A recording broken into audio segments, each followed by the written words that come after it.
how to invest your salary regularly in stocks.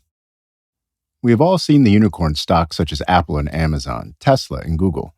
If you had invested just 7 cents in Amazon stock in 1997, you would have turned it into $113.55 today. This is a return on investment of 162,114%, or an average year-on-year return of 34.15%.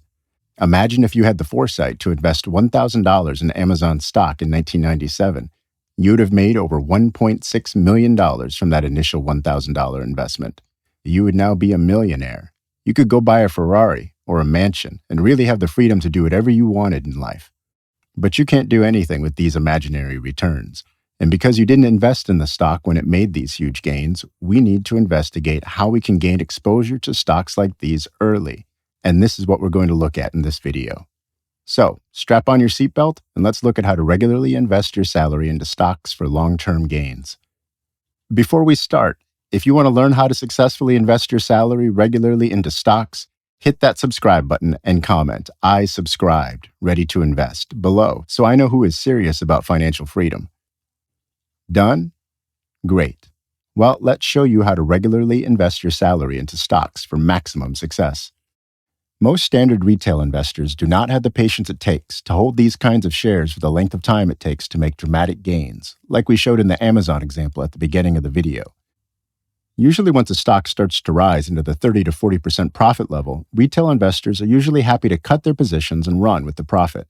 But what if there was a systematic way to keep investing a portion of your salary every month into established stocks to generate a reasonable return in the long term? I am not promising returns like the Amazon example at the beginning of the video, but we're going to investigate a systematic way we can regularly invest our salary every month to see some good gains in the future.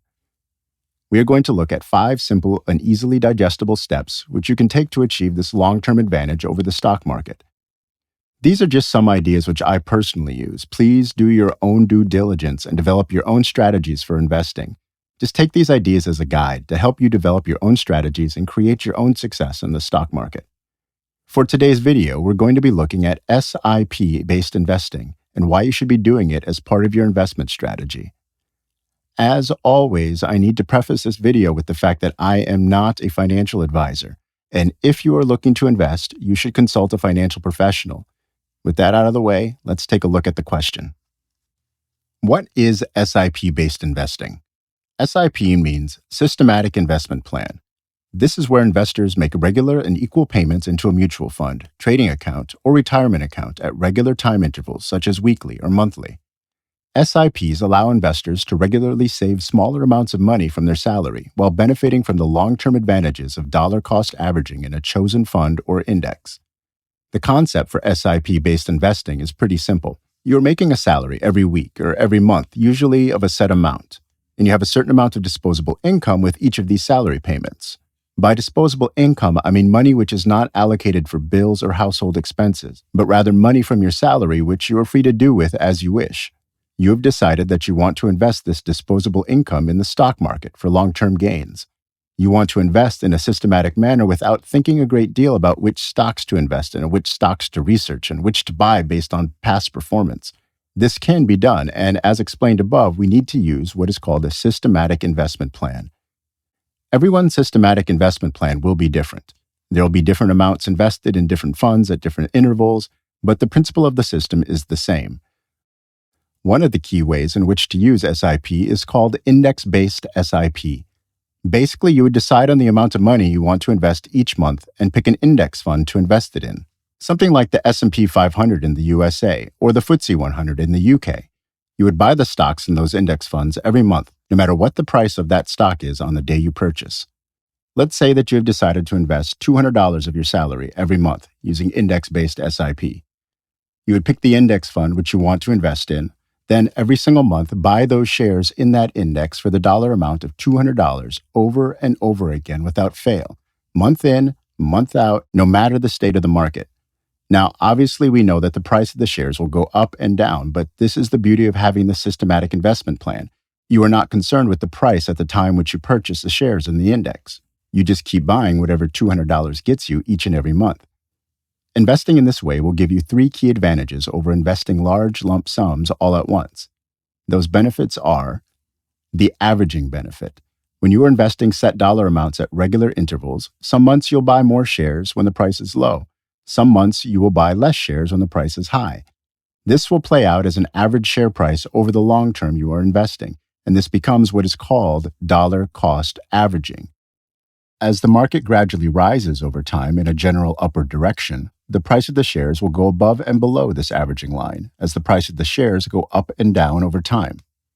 But if you are using the S.I.P method of investing, you are closely following this general averaging upward trend rather than trying to time the markets.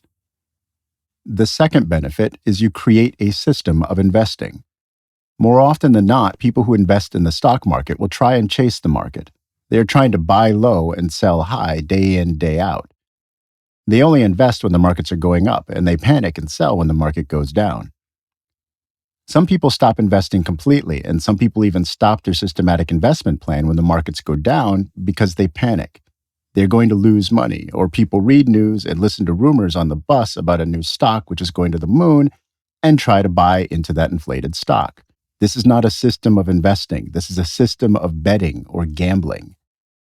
Sticking to the S.I.P-based investing strategy takes out all the betting and gambling and trying to time the market and allows you to track the general uptrend of the markets, which has been shown to be the way the markets perform over the long term. S.I.P-based investing allows you to take all the emotion out of the market. You don't need to celebrate when the markets go up, and you don't need to panic when the markets go down. Stick to your systematic investment plan and just keep investing the money each month, no matter if the markets are high, low, or indifferent. Now, here is the third advantage. And this is one of the biggest mistakes which investors make. And this is what we have been alluding to in the past minute of this video. And that is the mistake of trying to time the market. I've said this in videos previously. You cannot time the market as a retail investor. The markets will always be moving. Trying to time the markets as a long-term strategy will give you what we refer to as action paralysis. As in, there is never a right time to get into the market. And all of the fluctuation means that you are unable to take action. You just keep watching the markets go up and down. There is never a right time. So what happens is you spend weeks and months looking at the graphs going up and down and never invest. You never get started. If you would just put your money in at the start and started your investing journey, you could have been in the markets for a few months already. So using S.I.P-based investing eliminates this problem and takes out the stress of trying to time the markets. Before we balance out this video with some of the disadvantages of S.I.P-based investing, I just want to say, if you are still watching this video, congratulations. You are one of the few who dedicates the time to become financially free. If you want to learn more about becoming financially free, then please hit the like button and subscribe. Done? Thanks. Let's carry on. As with anything in life, there are advantages and disadvantages. So, in the interest of balance, let's take a look at what some of the disadvantages of S.I.P-based investing are. Firstly, S.I.P-based investing can get a little boring. Why? Because you don't have to do any research on what stocks to pick. You aren't looking to find or back the next Apple or Tesla. You are simply putting money into the market every month on autopilot. There's nothing exciting about that. But sometimes the most boring investment strategies are the most successful. The second disadvantage of S.I.P-based investing is that you do not time the markets at all. You just forget about the markets and keep putting your money in. Sometimes it may be prudent to try and time the market to some extent, but only on the first investment. After that, you just invest the amount of money you have chosen on the same date every month. Let me explain a bit further, as it may have been a little confusing, as earlier I had said not to time the markets. If an index has a trend of falling, then rising with a general uptrend over time, then it makes sense to put more money into the dips to get more gains as the stock rises over the long term. What I would suggest is that you invest your chosen dollar amount each month of $200 and follow the S.I.P strategy. But if you have a little extra each month, then maybe put that into buying the dips in your chosen funds. This way you still have a sound long-term strategy, but you can make things a little more interesting by putting in extra amounts, buying the stocks when they're taking dips, and you could compound your gains further in the long term. It's a counterintuitive strategy, which scares most people, but as the markets are falling, you should be trying to invest as much money as you can because you are effectively buying the shares at a discount.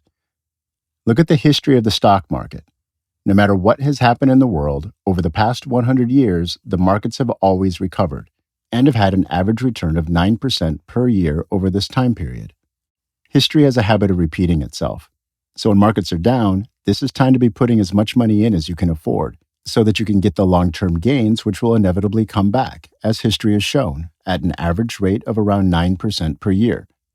As usual, please do your own research on this before making any investment decisions. I am just sharing my viewpoint. The third disadvantage is that you actually purchased the whole index. If there are some stocks in your chosen index fund which you consider as bad stock, you'll be purchasing them as part of the bundle you're buying into and buying into the index.